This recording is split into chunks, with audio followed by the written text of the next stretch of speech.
O Brasil está uma vez mais na expectativa da votação que vai decidir pelo afastamento ou não da presidente Dilma Rousseff.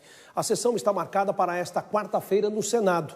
Mas a Advocacia Geral da União foi ao Supremo Tribunal Federal pedir a anulação do pedido de afastamento de Dilma. E depois da confusão de ontem, o presidente interino da Câmara, Waldir Maranhão, voltou atrás e revogou a própria decisão que anulava as votações dos deputados. De manhã, o processo de impeachment de Dilma Rousseff estava suspenso. À noite, não estava mais. A decisão do presidente em exercício da Câmara dos Deputados, Waldir Maranhão, durou menos de 12 horas e foi revogada por ele mesmo. Brincadeira com a democracia, como classificou o presidente do Senado, Renan Calheiros.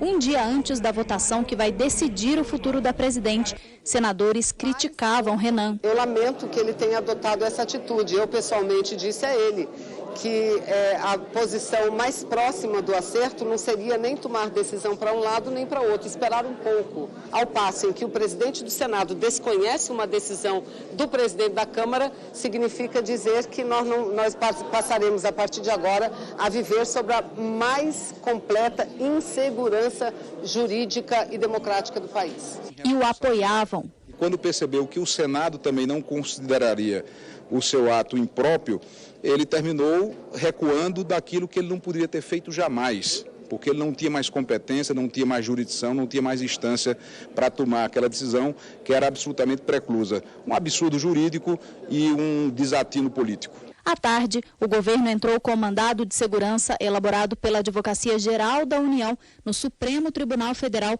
questionando o suposto desvio de poder de Eduardo Cunha, que conduziu o processo como presidente da Câmara, e tentando anular, mais uma vez, todo o processo de impeachment. O argumento é de que o processo foi viciado desde a aceitação do pedido de impeachment pelo PMDBista em dezembro do ano passado.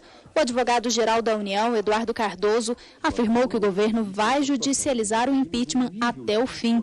Para a oposição, isso não deve alterar em nada. O processo de impeachment está sendo conduzido rigorosamente de acordo com as normas da Constituição, da lei que rege o processamento de crime e de responsabilidade e também nas próprias normas do Supremo Tribunal Federal.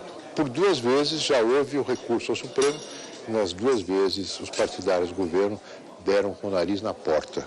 Então isso vai acontecer novamente a mesma coisa.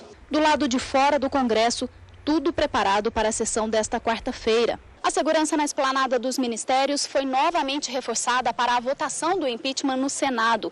O esquema adotado pela Secretaria de Segurança do Distrito Federal para a votação na Câmara será repetido. A ideia é criar 2 áreas separadas para manifestantes pró e contra o afastamento de Dilma Rousseff. Entre as medidas está o polêmico muro de ferro que dividiu os manifestantes entre 15 e 17 de abril. Chamado oficialmente de Corredor da Democracia, será cercado por grades, formando um corredor de 1 quilômetro de comprimento por 80 metros de largura. Os favoráveis à saída da presidente ficarão do lado direito do Congresso, os contrários à esquerda.